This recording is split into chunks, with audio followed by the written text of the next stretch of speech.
This country will never, ever have a shortage of warriors. But we do have a shortage of leadership.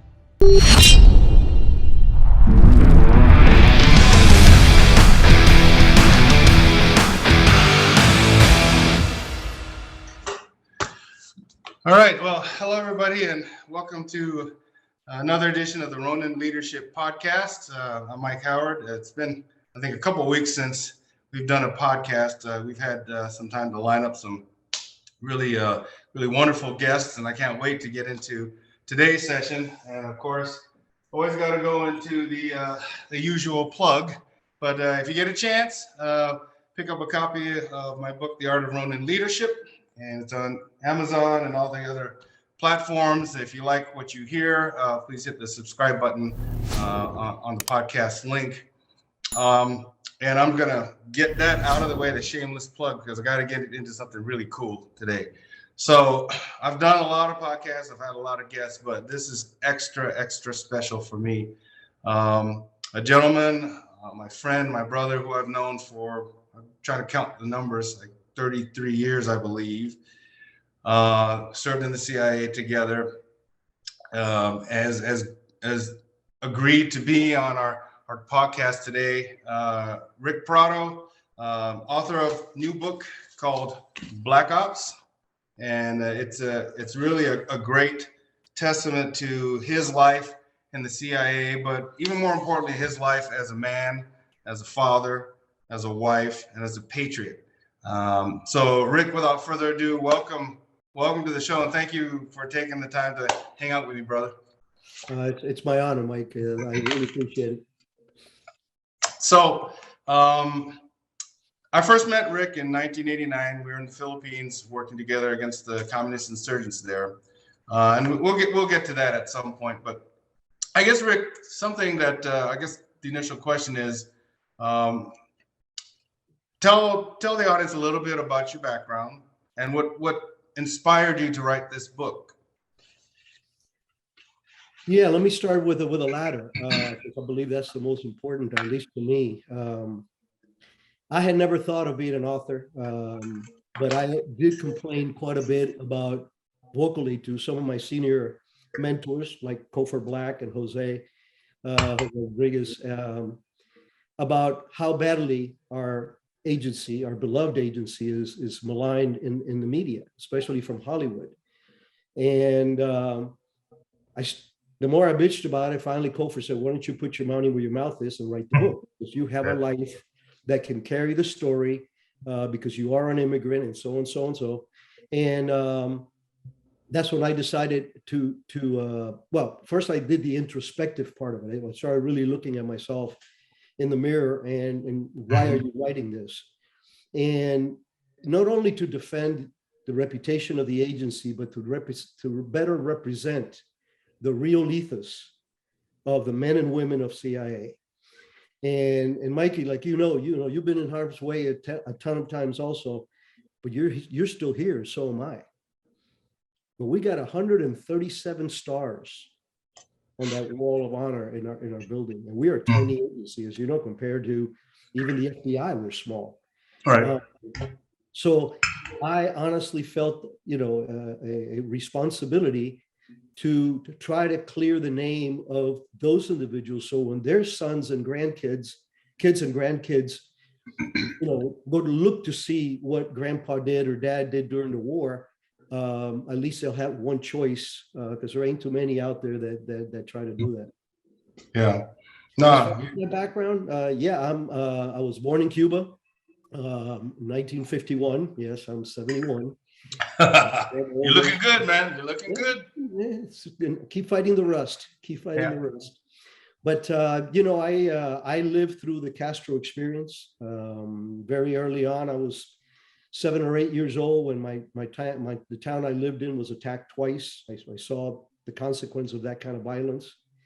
But subsequently, when Castro finally did take over, what was really shocking was how quickly it turned from this socialist concept to communism. The confiscation of properties. My dad's small business was confiscated 6 months after. me being in a little military uniform, even though I was in, just because I was in public school.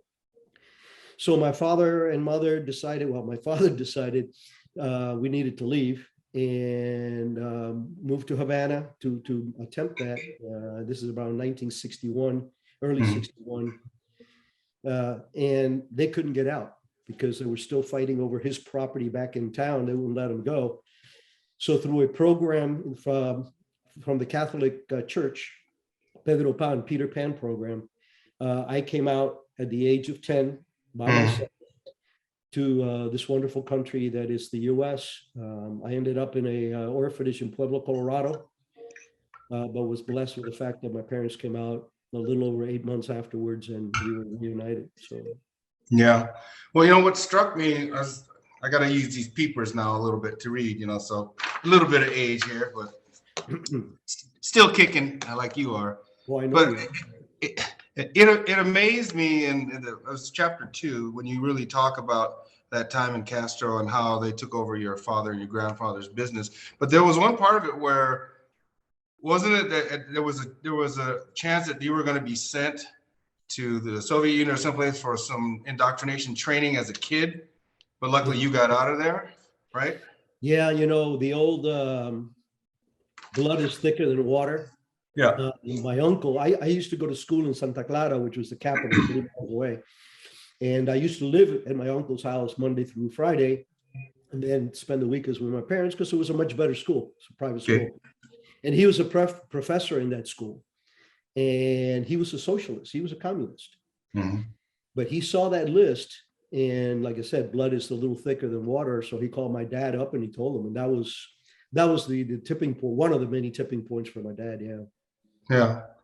I love the way you put in the book too, that, I think you paraphrase it, but maybe that bit of intel was part of the piece of your DNA that led you into the intelligence business, because that intel saved your life, basically. Absolutely, Mikey. I've had plenty of time to think about things as I've wrote the book. And one of the things that became crystal clear to me is that God put this path for me early on, but he always, forges your mettle so you can survive and succeed in whatever your calling is. We all serve in different purposes.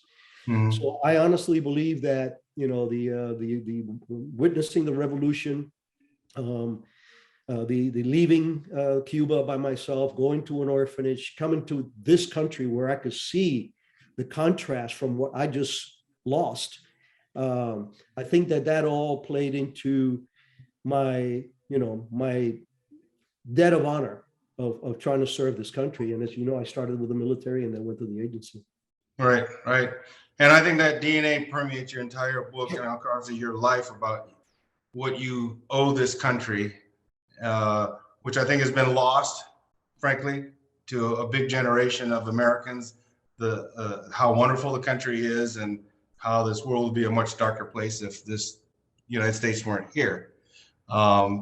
So tell us about, so you mentioned the military. So what prompted you to go into the military? And, I know the story, but I think the audience would love to hear, your journey in the military and then how you got into the agency. Yeah, like now, we had a culture back in the late 60s, early 70s, which did not appreciate a lot of things about this country. And I think one of the problems, Mike, is that we don't know how good we have it in this country. Most Americans have never lived like you and I have in the Philippines and Latin America and other places overseas. So, that is kind of part of the problem there, So I was in college, my first semester of college, and some hippies posted that the next day they were going to burn down the American flag. Now, before that, I had gotten into a fight or two growing up, but this was the first time that I actually got into that kind of action for the right reasons. About 20 of these hippies showed up the following day, and I had called 4 of my buddies from school. And needless to say, it wasn't a fair fight. 5 of us were 20 of them. There were beats and ripped T-shirts all over the place. Mike, when I looked up at that sky, and I still have it tattooed in here, and I saw that American flag still waving in the blue sky. Mhm. It was the first time in my life that I had been involved in any kind of violence that I was actually proud of. Okay. 4 months later, at the most, I joined the elite Air Force Pararescue Mhm. in 1971. So again, there's a fair amount of us that know what that is, but for the uninitiated, tell them about a PJ. What does a PJ do and the training that you had to go through? Pararescue is part of our Special Operations Command cadre. They're part of our Special Operations Forces. They were created, actually, they started a semblance of it in World War II, doing rescues back then. Mhm. But primarily, our job is to go in behind enemy lines and extract our personnel. That is our main job. We wear a beret, a maroon beret that has, you probably see it back there in back of my, Mhm. with an insignia on it that has an angel holding the world. And it says that others may live. And the point of that is that, yeah, we jump out of airplanes, we climb mountains, we do scuba diving, we shoot guns, we do martial arts and all that ninja stuff. But our reasoning is we risk ourselves so others may get a chance to go back to their families. Mhm. And that really resonated for me. I thought it was very romantic when I actually met a pararescue and a PJ. So that was kind of like what we do. It's when I went through, it was over a little over a year of training. Scuba school being one of the toughest. INDOC was pretty intense. But now that pipeline is actually even longer because of the medical advancements. I came out at EMT2. Our guys now are coming out. They can be nurses in any emergency room. Wow. A lot of training that they're getting besides the kinetic stuff. Mhm. Awesome. So you served in the Air Force. I don't know if you were thinking about making it a career, but then what got you into the agency? Well, I did want to. I joined Pararescue because I wanted to go to Vietnam, and Mhm. I read about what Pararescue had done in Vietnam. But by the time that I got my beret in '73, early '73, Vietnam was pretty much done with. So I applied a couple of times. They turned me down every 3 or 4 months when I put in, and so I stayed in the reserves. But I still felt that I was doing all this great training and having a great time and staying fit and being with some incredible colleagues, but I wasn't making a difference. Mhm. I Mhm. was not making a difference. So that's when I applied to the agency. I applied first in '74 when I was in the reserves. Uh, Mhm. those were lean years, as you know. They came back with "Thank you, we're firing, not hiring," Yep. kind of an announcement. And but I tried again later on in life. I was in the National Guard Reserves at that time. I had left Pararescue because I had done all the training there was to be done. And I was with the 20th Special Forces. I never went through the Q course. I got recruited by the agency before that. But that's when in '79, I reapplied and they brought me in on contract to be a medic.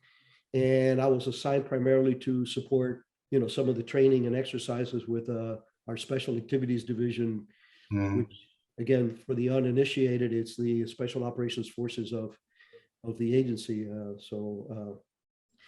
And that's when they brought me in, and I got my clearances, polygraph, and all that stuff. But I was a part-time, contractor.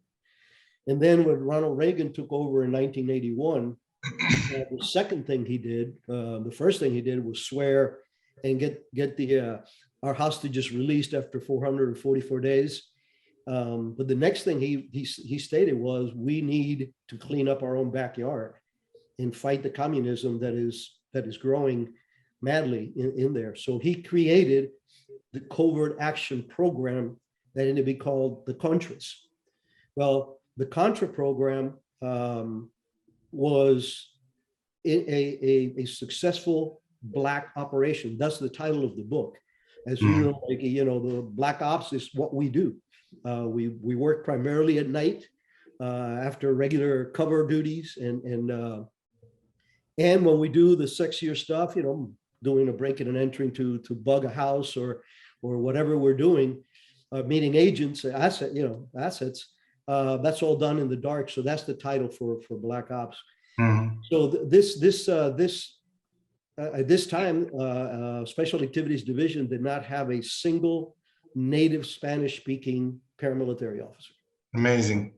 They had some that spoke Spanish, Right. not native Spanish speakers. And for Right. this, again, Black meaning that we have to hide the American hand. So they needed somebody that wouldn't be identified automatically as a, tragically blue-eyed gringo, Mhm. And so that's how I got into the agency. I got a phone call from Russ, and I only asked him a question. I said, "Is this full-time or part-time?" He says, "It's full-time." And I said, "Okay, I'm in." He says, "Don't you want to know what it's about?" I said, "I don't care." So the rest is history. Backdoored it. Wow. Now, how many years did you work on the Contra program? I was in the camps on Honduran and Nicaraguan border for a little over 3 years. Yeah. So for those of you, you got to read the book, but this is a guy that lived, ate, breathed, that program, and a true warrior on the front lines, right? Early on in your career at CIA, and obviously made a huge difference in the training and also running the operations there. As you look back on those years, do you? I know it gives you a sense of pride, but the Contra program itself has been maligned by the left over the years, and that's why I'm glad that you wrote the book, because you can put the proper that era in proper context. And I'm sure that was a big reason why you wrote that part of the book too. Absolutely, absolutely. For the first 14 months of that program, I was the only American allowed to go to the camps, because again, we were still hiding the American hand. Afterwards, it became more of a public thing or a known secret. So we were able to bring in some additional folks piecemeal. But Mike, that was a very rewarding job for me. Probably arguably the most rewarding. First, because that was about as pointy end as I ever got in my career. Yeah. We did have firefights. We did get shot at. We mortared the Sandinistas. We did all kinds of crap. But as you know from the book, we also had two very special operations that I was personally involved in, where not only did we make a difference, but it was very exciting, to say the least. Mm-hmm. But all that was the physical Rick. The moral Rick was fed by the association with the freedom fighters. Mm-hmm. I would sit by the campfire with these guys every single night, a different group, and I would ask them, "Why are you here?" I didn't have one person say to me, "Well, when I read Marx and Lenin, I decided I disagreed with this." Each one of those, mostly peasants, but they also had some people with substantial education. They were doing this for freedom. Their reasons were: they raped my daughter, they burned my church, they forced my 15-year-old son into military conscription. So each and every single one of them, every single night, certified my reason for being in those camps. I slept in a jungle hammock for 3 years, Monday through Friday. Wow. And not once did I ever get up in the morning and go, "What am I doing here?" or "Oh, poops," or whatever. No, it was that satisfying. Yeah. So, and I do believe that we do right with the book, trying to show that honesty. It's made of humans. It's also war. We know from World War II, we know it from Vietnam's. Both sides often do things that you would not otherwise do. But you cannot judge people or things by the exception. You have to judge by the majority. And the greater majority of these folks were just true freedom fighters. Yeah. No, that's well said. And it's important for people to understand that your being there, actually, as you put it so eloquently, it reinforced your love of country, the reason why you joined the agency in the military. That's awesome, right? Because there'd be a lot of I can't say a lot, but there would be people coming out of that hammock saying, damn, another day out here in the boonies, right? But you flip that around, which I think is a great leadership lesson too. You flip that around and make it something that this is positive. I'm here for a reason. They need us here, and this is going to make me stronger. And that's usually what creates a leader. As you very well put it in your wonderful book, which I have read and I own, as you know, and I need it autographed. Same here too, bro. Yep. There's a big difference between a leader and a manager. There's a lot of people that have successful careers as managers, but leading is a completely different animal. And I think that guys like yourself, and with all due modesty, myself, we had certain things that our bosses saw in us that I, for one, didn't see in myself for a long time. Sure. And you and I both enjoyed some of the same, but very important mentors. In my case, in Pararescue with Wayne Fisk, he's a legendary PJ. Right. To this day, we're friends. I was talking to him yesterday, and I've asked him 100 times, what did you see in me as a 21-year-old PJ Snot? And Dewey Claridge, Bill Cervenak, all these individuals that you and I both, Pofer Black, individuals that not only looked after us, but served as an example of what to do right. Because there are plenty of examples of what not to do with some of our bosses and leaders or managers, right, in this case. But I honestly believe that leadership is something that is forged along the way. And if you have the right mettle and you're lucky enough to have the right people to be your role models, that's what leadership comes out. Yeah, no, I agree. I agree 100%.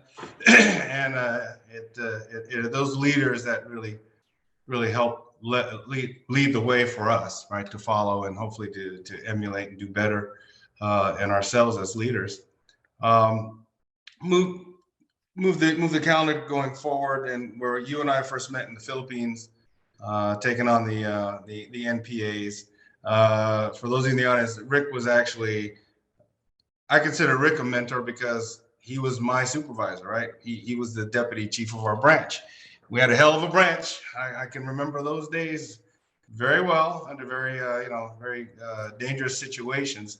But one of the things that Rick and I clicked on was our love of martial arts. And so we've been doing this for many years. Tell the audience about your martial arts journey, because I think it's fascinating. Well, my martial arts journey include me getting the crap beat out of you by you a few times. Yeah, I think it was tit for tat. Yeah, I still have a lump or two here or there that I remember once in a while as I get older. But no, I started in martial arts when I was 15, a very hard style called Kyokushin. Yep. And Masayama. Yep. And my instructor was a former Vietnam Force Recon Marine, Jim Alfano, who was also a police officer. So he set my foundation. It was one of the hardest schools I ever attended, maybe second only to our Ronin group. But it was, unfortunately, he got killed. As a police officer, he got assassinated. It was during one of the riots. So from there, I went into Goju-Ryu, and then this, that, and the other. But because of our work, we are never in the same place more than 2 or 3 years. So what I started doing very early on was finding what I thought was the best school in that particular area. I did that in Costa Rica. I did it in the Latin American country that I can't mention. And when we get to the Philippines, we're blessed with an incredible martial opportunity which is you and I capitalized on, with our sensei being not only a great Aki Jiu-Jitsu guy, but the Kali and the Skrima and all that other knife and stick and stuff that we learned. So we continued on in our different paths. And I mentioned Ronin before. This is something you and I put together, later on in life when we were in the agency. And the concept behind it was Ronin means masterless samurai. And because every one of us was accomplished in one way or another, we all had pink belts and blue belts or whatever. And we took turns every week. Somebody would take point, and you would do your class, and I would do my stuff, and Pat would do his, and so and so. I'm still practicing. I did Krav Maga until about a year ago. My body can't take it anymore. I have too many injuries, my shoulder, my neck, and everything else. But I still train. I train twice a week on the bag and gun kind of thing. So it's been part of our life forever, yours and mine's, and intertwined in our case. Yeah, and I think it, from a discipline point of view, and just the history of the martial arts and the reverence, again, for our sensei, that's all part of leadership. That's I think, and and respect, which I think this is something our society again has lost, the ability to have respect for elders, respect for people.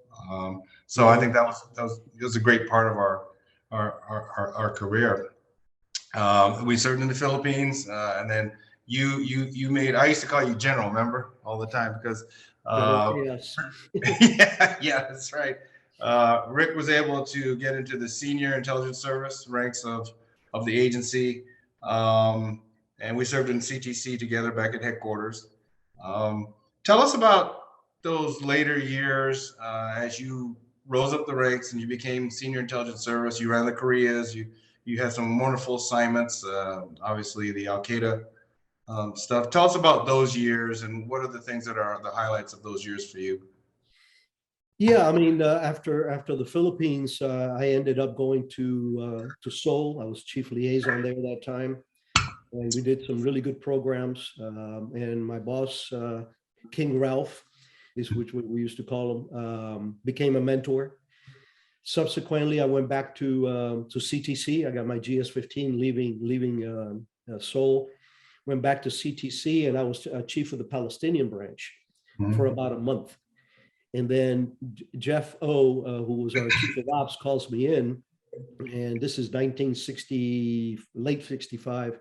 And he said, your name has been raised to be the deputy chief of station for a special program issue station. And would you be interested? Absolutely. I said, well, you said task force, so what's our target? And I'm thinking, Hezbollah or Hamas or something, And he says, Osama bin Laden. And like an idiot, I go, who? Because he says, exactly. Right. Well, Mike Scheuer was the senior officer. He was the chief of station. He was an analyst. As you know, I was the senior ops officer and deputy chief of station. Right.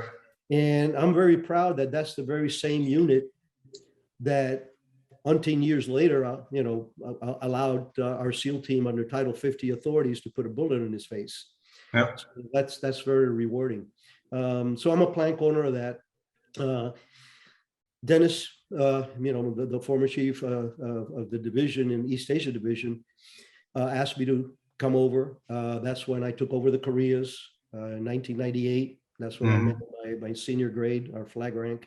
I did that for 2 years, there's a couple of good stories they allowed me to keep in the book. I was surprised for the fact they left me with the one that I'm surprised how much they let me talk, to tell you the truth. I know, right? Yeah, I was too. I think it had to do a little bit with, I told them right up front what the honest reason for the book was. Right. And I think that set the stage, But so from Bin Laden, I went to Korea. From Korea, I took over the Koreas. And then 2 years later, Hank Crumpton, very good friend of both of us, who was the chief of ops at CTC at that time, came over and asked me, he says, would you be interested in going back to CTC? I said, I've always considered myself a CTC person besides being a paramilitary guy. And I said, what do you have in mind? He said, well, Cofer Black, who we knew each other, but we weren't, like we are now collectively. So Hank told me, he says, look, I'm leaving in a year. And I've been asking my group chiefs, of which you were one of, and says, who would be a good replacement? And your name has come up several times, and I want to make sure that you were interested. So that's how I got into that position. But because of that year, And I started out as chief of the international terrorism group. That was Okay. my Yeah, yeah. umbrella. And but then the Shangri-La portion of my career came up. I'm not allowed to say the country, but it was a radical Muslim country in Africa, and we needed to get that place operational. And I volunteered to go do a 8-month tour out there, and brought it out as I was there as chief of station. I took over as chief of ops in May of 2021. A few months later, what happened with September 11th. Yeah. Wow. Yeah. You've had such an interesting, fascinating career at CIA. At the end of the day, what prompted you to say, okay, my time here is done, time to do other things in life? That transition for everybody is different. What was that like for you? What kind of led you to that point? Well, in a nutshell, giving up the chief of ops job. I mean, let's face it, for a guy like me, chief of ops of CTC doesn't get any sexier than that. I love that job. Right. And working for guys like Kofer and working with guys like you and Tom Bellwig and all these other great guys we had in the group, I realized that there was a a huge gap in what we were trying to do fighting terrorism. And so I went and briefed Kofer. I said, look, we're kicking butt in Afghanistan. We hadn't gone into Iraq yet. But we're missing a huge opportunity here, because the soft underbelly of a terrorist organization, of any illegal organization, is their support mechanism. And those are not in war theaters. Those are in first, second, and third world countries, because they are the ones, their support elements is they're the ones who get you the medicines, they're the ones who get you the transportation, the safe houses, the training, the political cover, the medical, all those things. But to do that, you have to have a public persona. You cannot do that from the jungles or from being in a cave. Correct. So those are viable targets. So the program that I cobbled together, Kofer looked at me, he goes, sounds like a great idea. You're chief of ops, fix it kind of job. And I did spend a whole weekend putting things down, my thoughts down. And what I came up with was a program by which this was not a retaliatory program. This was an intelligence collection program with teeth. And the idea was we would have a certain number of targets that we would go out with human surveillance and all the other ints that we could bring into the equation, make book on these guys, establish patterns of life. Because for me, what set it off was when 9/11 happened, we knew that there was something happening. That we knew that there was something major going on. Yep. But we just didn't know exactly when and where, because intelligence is not as is portrayed in Hollywood. It's pieces, and you try to put things together and find those gaps. And what it dawned on me is that one of the mottos of our counter-terrorist center is to disrupt and preempt. Yeah. So that was the thought behind this thing. Now, the concept was, if I have 12 guys that I can, there it is. I have one back here too. Have the same one back there. And it dawned on me that if we could make book on these guys, know where they lived, what car they drove, what boyfriends or girlfriends they had, good habits, bad habits, mosques, bars, whatever it was, and then cobble together 3 operational scenarios that could help us if we started getting that kind of chatter from that kind of group, be able to disrupt and hopefully prevent. And to me, if we would have had, and I said this to the director, I said this to the vice president, I got to brief the vice president of the United States, Dick Cheney, in the book too. I'm very happy to say it. On this particular program, the concept was, if you have an organization, a terrorist organization, planning something, and you all of a sudden neutralize 3 key support people in 3 different places, what are they going to think? We're compromised. Right. Hit the brakes and hopefully allow us to further disrupt. So that was the concept. They allowed us to do a lot of the investigative side. As a matter of fact, that was the name of my group, was the investigations group. And but when it came to the actual letting us loose, the let slip and the dogs of war, cry havoc and let slip the dogs of war, they couldn't pull the trigger. And there's an episode in the book, which was the tipping point, where we had a very, very, very viable target. We had the full support of one of the most senior division chiefs that we had. And we had really done, arguably, other than my Contra kinetic stuff, arguably one of my most successful parts and more satisfying was how well we were able to make book on these individuals. So we briefed, I briefed this to our then DDO, Jim Pavitt, Right. and DCI, George Tennant. And I got a pretty good memory for what people say to me, and I will never forget these words. After my briefing, which had been vetted by our buddy Buzzy and everybody else up the line, had been grilled for like 3 weeks. Our DDO says, well, Mr. Director, there's no doubt in my mind, there's no doubt in our minds that Prado and his men and women can not only do this, but they can get away with it. I'm going like high five, all this kind of stuff. And then he says, however, we have to look at the political implications of this. The division chief stood up, straightened out his suit, closed his notebook, and walked out, retired a few days later.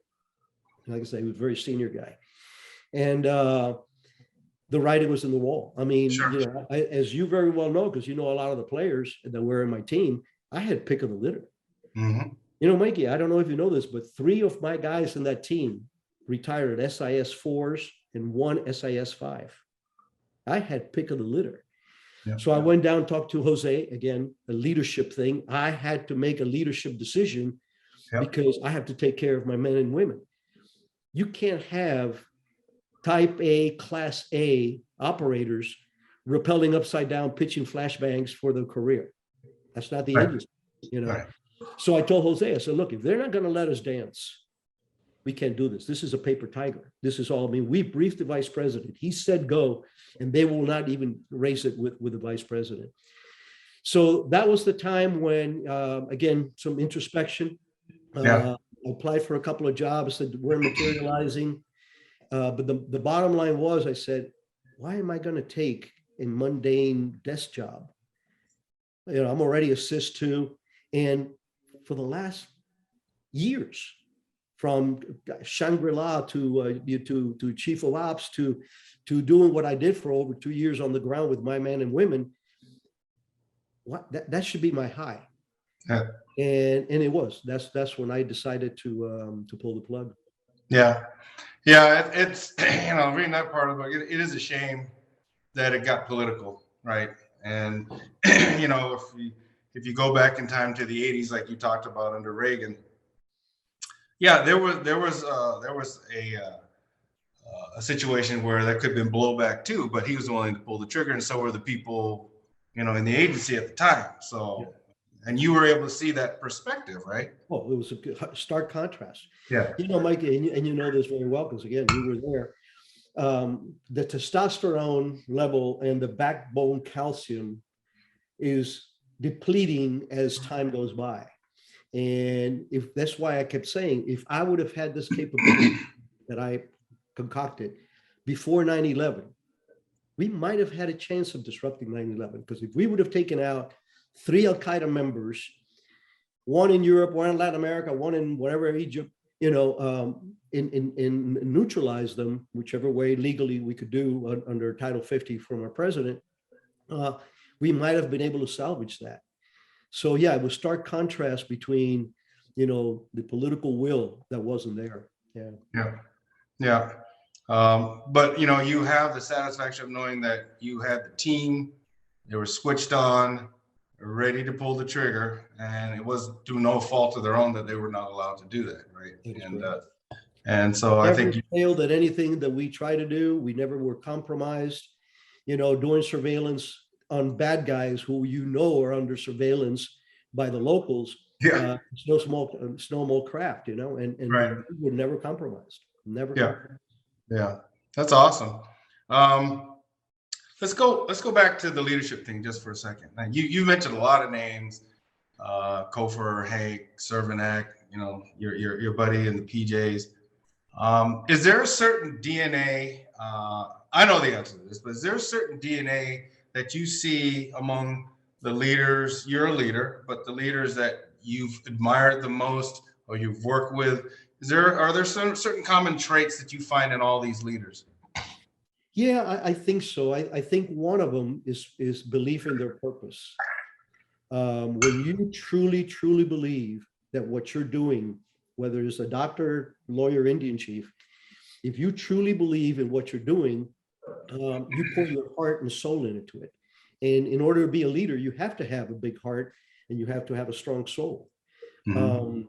I think that in itself sets you up for other leaders to notice you and say, aha, this is the kind of person I need to mentor. Mhm. And one of the things that I do, Mike, is a lot of mentoring. There isn't a week when I'm not supporting some Green Beret guy or some Pararescue guy that's trying to get into this or get into that. Because I cannot pay Dewey Claridge back for what he did for me. He's Sure. dead. Yeah.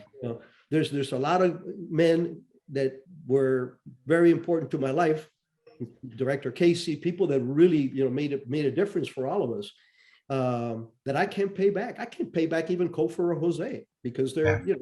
what can I do for them? Right. So paying it forward again, I believe, is a trait that most leaders learn or earn along the way. It is a matter of a little bit of luck too, because again, there's people that get bitter in a profession just because they're hit with real bad leadership at first, Yeah. and then end up going in a different direction. But this country has a lot of problems. Like I said, one of them is the fact that we don't know how good we have it.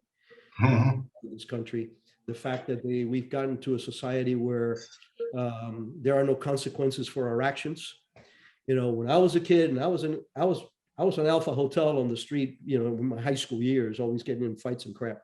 Yeah. And the one thing that never, ever crossed my mind was to mouth off to a cop Right.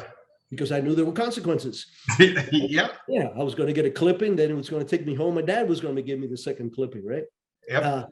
So that lack of, consequences Right. is something that I think that matters to forging anything in the form of leadership. And my point is, this country will never, ever have a shortage of warriors, but we do have a shortage of leadership. Yeah. Big time. This is what we need to reinforce and get back to our basics, because Mike, if God forsakes the United States, he's forsaking the world. Yeah. We are the one power that's out there that wears the white hat, whether people believe it or not. You and I know that we do, that we try to do the right thing. I taught at Fort Bragg for 7 years in a special program on advanced special operations and techniques.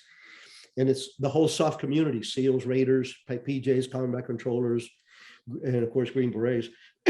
And one of the things that was always refreshing to me to see these warriors, many of them wounded warriors, guys with prosthesis, or you could see they had a limp because they got their knee shot out, and they couldn't wait to get back into harm's way to serve. Right. But yeah, warriors we have plenty of in our law enforcement community, which I consider part of our Veterans Day and Memorial Day perceptions. But leadership is where we got to really get our act together here, and we got to get it act together quickly. Yeah, I agree. There are too many leaders, so-called leaders nowadays, that want to. Well, first of all, it's never their fault. It's always someone else's fault. And a great leader always knows that, if you're in charge of some organization or whatever, and proverbial shit hits the fan, your job is to take the hit, right? And if you made a mistake, then you own up to it, right? And you don't see that in today's world with so-called people in charge, right? Pass the buck. But I guess at the end of the day, and one of the things I admire about Rick is, like I said, he was he was my boss several times over back in the agency. And one of the things I remember about you was that you were never a micromanager. You always, you pick talent and then you let them run. And I thought that was awesome. And I think that's a testament to you, but that's a great leadership trait that I wish more people would have. Thank you. And I'm very proud of that. Again, I learned a lot of it by example. You cannot, and you know this because you were very senior in Microsoft also, you cannot run a large group through micromanagement.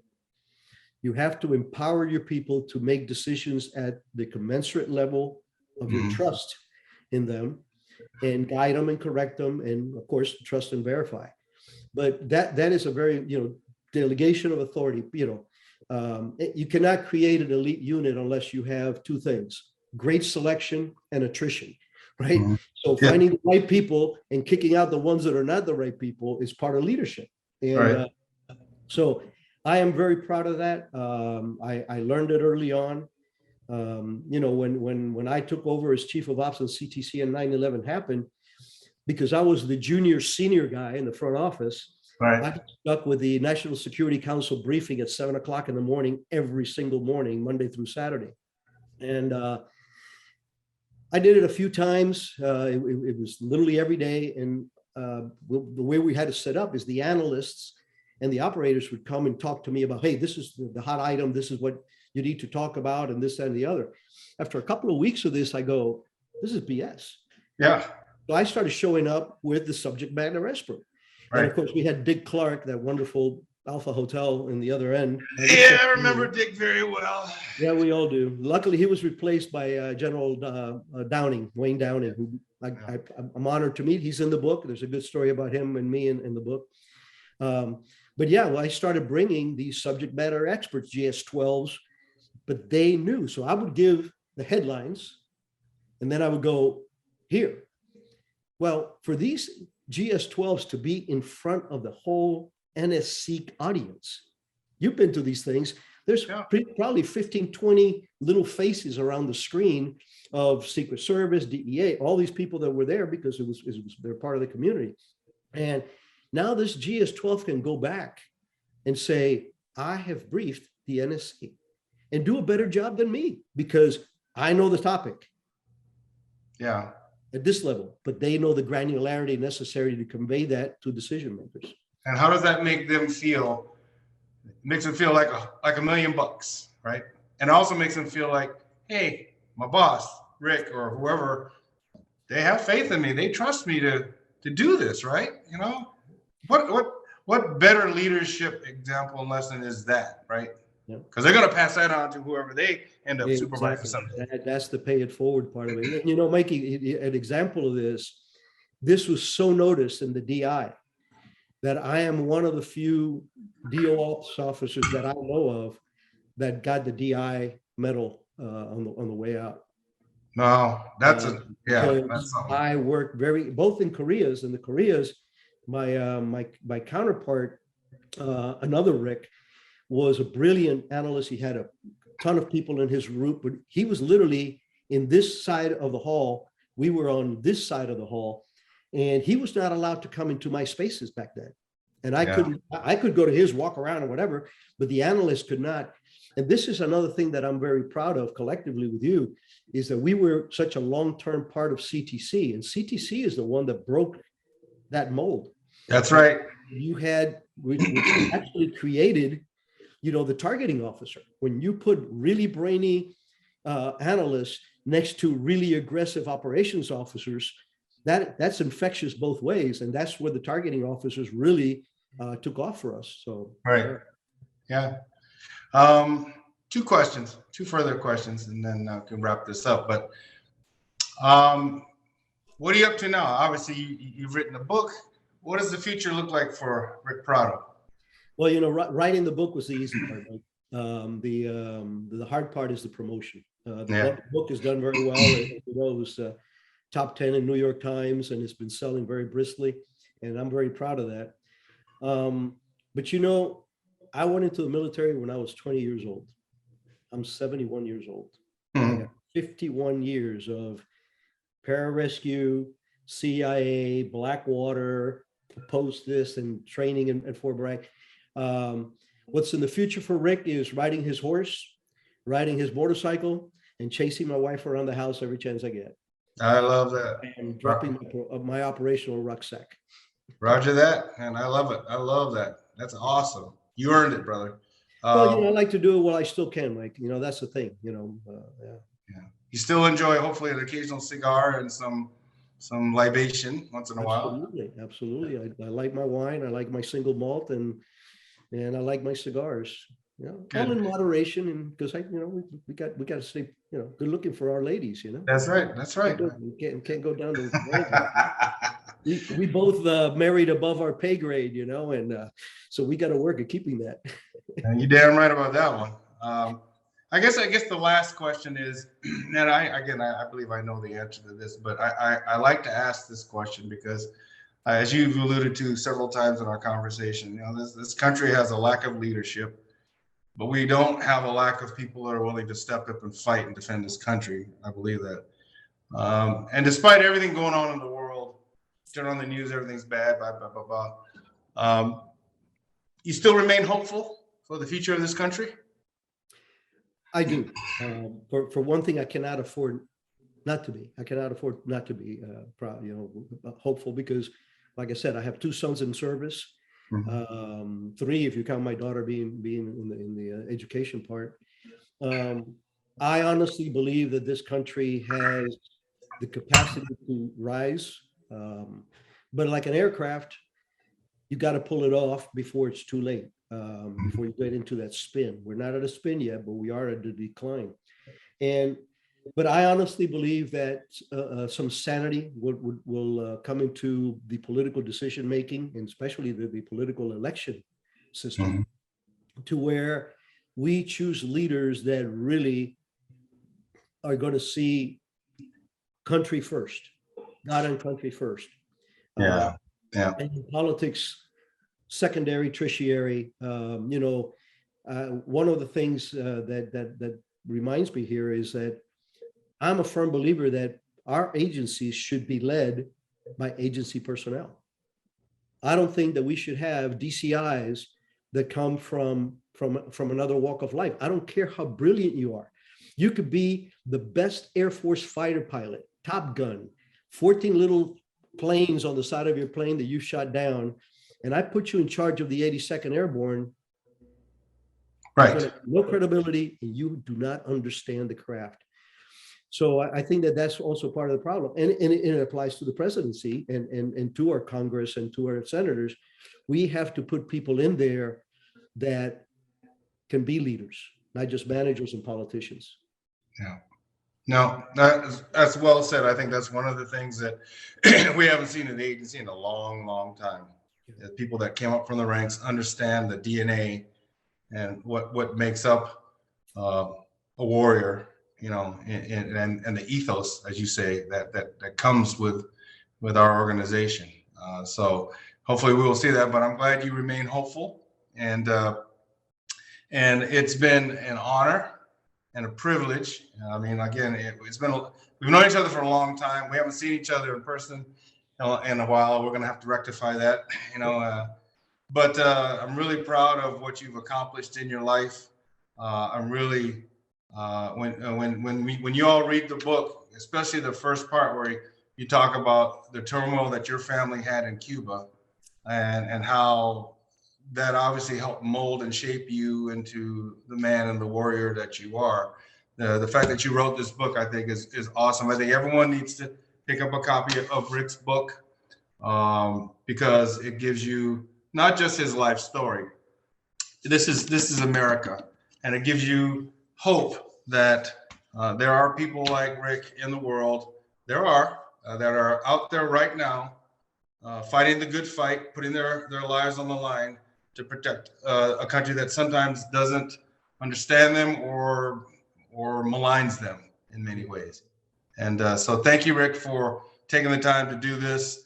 And for those of you listening on the podcast, please give me your feedback on it. Please buy Rick's book. And we'll call it a day until now. Thank you, Rick, and we're signing off. All right, brother. And just remember, the feeling is mutual. I admire the hell out of you also. So thanks for having me on board.